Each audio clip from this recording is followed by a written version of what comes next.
all belong in that group. And then when he begins to talk about the Greco-Roman, he's talking about the mental, what Gebser will call the mental consciousness structure, and what Steiner said was the birth of the intellectual soul consciousness in 747 BC with the Greeks. So those men agree on that. And really what Spengler talks about then with respect to the Northern European Faustian consciousness is essentially what Steiner meant by the consciousness soul epoch that begins in 1413 AD and will go on to 3573 AD. And it's essentially the same thing as the second half of the mental consciousness structure, which is the perspectival one. Now, Gebser will say that the mental consciousness structure begins about 800 BC with the Greeks, which is about the same date that Steiner gives for the birth of the intellectual soul, 747.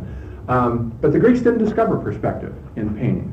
And perspective didn't come in until, as we just saw, in about 1500, which is the date that Steiner gives for the beginning of the consciousness soul. So we have to recognize that the perspectival really represents a second development out of the mental. And kind of in a certain sense, it's climax and then exhaustion.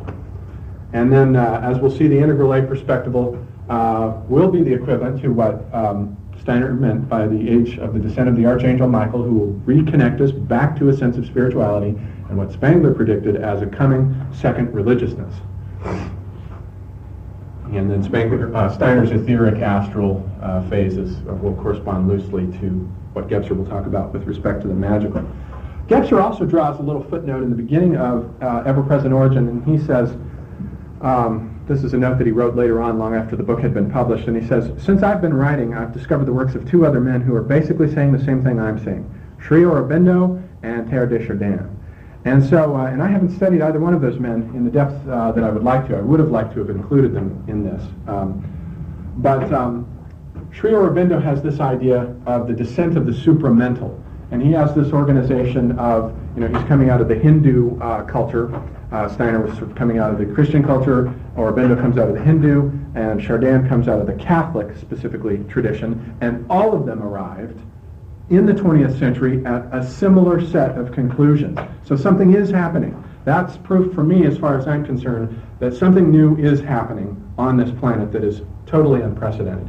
And for, as I say, for Aurobindo, it was this idea that the world was the sort of great soul that buried itself in matter and that mutated into the level of life, and then life mutated into the level of mind, and then in the human project, and then now it's mutating into the level of the supramental. And he calls it descent of the supramental, which is very similar to the terminology Steiner uses in describing the descent to the earth of the Archangel Michael.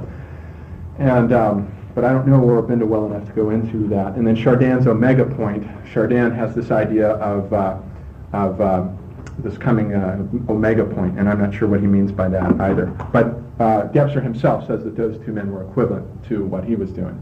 So we have lots of equivalences there in that respect.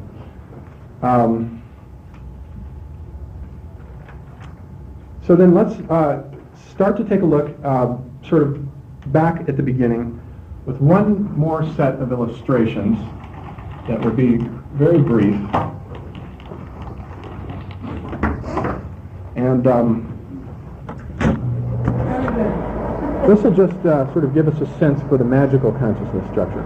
Now, Gebser says the earliest one is this archaic structure of consciousness, but he doesn't really define what the archaic structure of consciousness is very well. He just says it's whatever was before a man was into this magical consciousness structure. So we can probably use it to refer to, the hominid structure of consciousness, Brahmapithecus and the Australopithecines. But also in a certain sense, it is the ever-present origin. The archaic structure of consciousness is ever-present. And so the important thing about it is, and so are these other consciousness structures, once culture mutates into them, the others are included. They aren't discarded, they're kept, miniaturized, scaled down, and relativized to a specific area, but they're kept. And the ever-present origin is important because the archaic structure of consciousness is the source, the seed ground from out of which these mutations come. And so the fact that origin is ever-present with us means that nature can produce these mutations of consciousness anytime it wants. And so that's what he means by ever-present origin. And so then moving into the magical consciousness structure, which he doesn't give a date for because he says the tendency to give dates is really a function of the mental consciousness structure. We're the ones obsessed with dates. These other consciousness structures don't have that sense of time. And specifically, the magical consciousness structure is spaceless and timeless. There's no sense of space and there is no sense of time. And but you sort of force him to admit it. He says, well, it's probably the structure that we associate with Paleolithic man. And he tells this little story that Leo Frobenius had written about in one of his books, illustrating what he means by the magical structure. Leo Frobenius, was this African ethnologist, and he was out with pygmies studying them. He woke up one morning and he wanted them to go hunt game and bring some back. He wanted to see how they would go about this process. So he sort of hid himself in the bushes one morning, and the pygmies went out, 2 men and 1 woman, and they drew a drawing on the ground of the animal that they were going to hunt, probably an antelope. And they waited for the sun to rise. And the moment the sun rose, the first rays of the sun, when they touched the image, they threw their spears at the image, and the woman raised her arms, shouted something, and the men took off. Later that day, they returned with the antelope, with the spear wound in exactly the spot that they had thrown into the image, and they pour some of the blood of the animal over the image, they cover up the image, and the process is done. So, in actual fact, in the mind of this magical consciousness structure, if you draw an image of something, that gives you magical power over that image, and it will over the reality that corresponds to that image. So everything corresponds to everything else and is interwoven with everything else. You want to kill an animal, first you have to kill it on the wall, then go get it. You've already done the sort of spiritual aspect that has doomed that animal. In a certain sense, the animal, whichever one the group soul of the herd sort of allows to go, has been doomed through this magical performance first. So the will of nature here, the sort of Aboriginal man sees himself carrying out the will of nature. He's embedded within nature, still embedded within it, beginning to pull himself out of it, but nonetheless carrying forward the will of nature. Now Gebser says this ritual is probably a late decayed version of what we see in the Paleolithic caves. For one thing, they're drawing the image out in clear, bright daylight. These images are hidden way back in the caves. They're very difficult to get to. In some cases you have to crawl into these very narrow crevices as though you were being reborn. But indeed on some of these images, you can't really see it here, there are these little spear marks into the images so that we know that they did use them to throw spears at in some cases. But they probably had other usages. And the important thing to note here is how the animals are all just sort of interwoven over each other. Everything overlaps with everything else. This is not unperspectable. Gebser calls it pre-perspectable. There's no sense whatsoever of space. Space, in fact, the 2 most important images in the magical consciousness structure are the cavern, and so in a certain sense the Magian culture retrieves that cavern, and the web. Everything is interconnected with everything else. And so this is a sort of web of interlacing animal forms. You can see the costume shaman here dancing in the middle. This, by the way, is a lion face. And it's the only image represented here directly on, except for a couple of little spirit being faces. And who knows what they are, these little mysterious faces. Probably these elemental beings, again, that we referred to yesterday as what I think extraterrestrials are.